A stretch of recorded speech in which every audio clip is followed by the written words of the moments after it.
Welcome back to the farm, everybody. It's that time of year here where we start to get our hanging baskets, window boxes, and small pots all filled up to make the farm look beautiful over the spring and summer months. And if you have trouble getting your plants to make it all the way through summer, they die off or get ugly before the end of that season, I'm going to show you two tricks to get them to the end of your growing season. Let's get to it.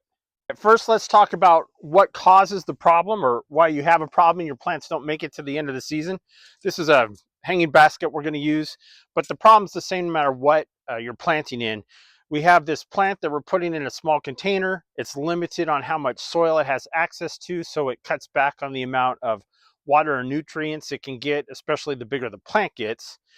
And us being good plant parents notice that the plant isn't getting enough to drink, so we water it more, which you have no choice. That's what you have to do, otherwise it would just die. And the act of watering the plant so often is actually washing all the nutrients out of the basket.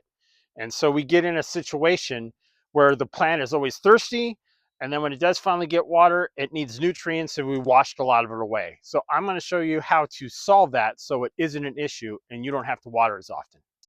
The first thing we're going to do, obviously, is we need soil. This is my favorite potting soil, Coco Loco. You can use any organic potting soil that you want to use. Stay away from peat. Peat's going to be our enemy here. When peat gets dry, it gets hydrophobic, and it's just going to cause more of the problem that we're trying to solve. The key or secret ingredient is we're going to add 2 pounds of wool pellets to the 2 cubic foot bag of potting soil. And the wool pellets are going to do two things. First, as they're in the dirt and we water, they're going to absorb a tremendous amount of water. The roots will grow around the wool pellets as time goes on, and that will give the plant more access to water, especially as it gets bigger and as it gets hotter outside.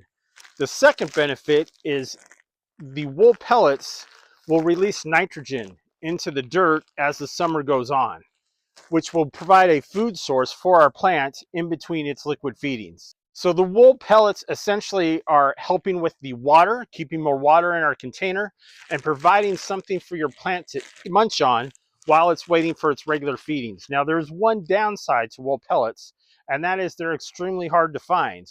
I've never seen them at a big box store.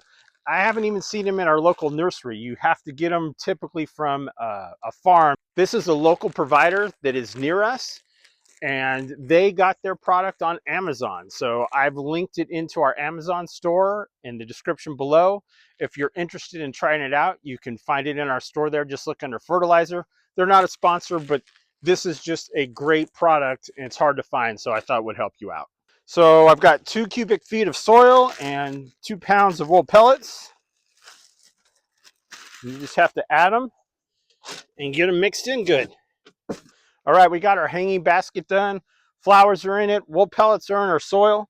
The last thing we just have to address is how we fertilize. So I use Neptune's Harvest, a liquid fish fertilizer. The reason I use this brand is they're cold filtered or cold pressed, so you don't have that fish smell in your garden shed when it's not in use. It doesn't smell like fish till water hits it. And then I use this at half strength because remember, I'm getting nitrogen from the wool pellets. So it's a tablespoon per gallon. So I do a half a tablespoon per gallon. I fertilize once every 2 weeks. And then during the summer, if it's really hot and I am watering a little bit more, then I will step it up to once a week with the fertilizer. I hope this helps you have great blooms all summer long. If you like this video, please subscribe. We appreciate it. And remember, live life in full bloom.